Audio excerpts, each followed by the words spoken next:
Yan mga idol. Andito tayo ngayon sa palengke sa Acola Union. Bale, mamimili tayo. Ito na yung ibang pinamili natin. Ayan. Dami pa rin taong namimili. Ayan. Dami pa rin pupunta dito. Magla-last minute sila. Last minute shopping. Ayan. Ano?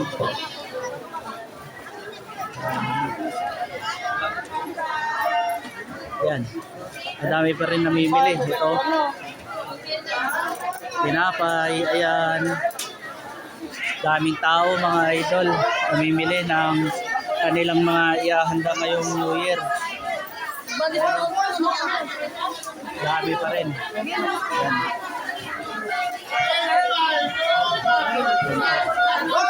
Ayan mga idol. Ingat po tayo sa pamimili at i-secure natin yung mga importanteng gamit. Yan. Happy New Year po sa ating lahat. God bless po sa inyo.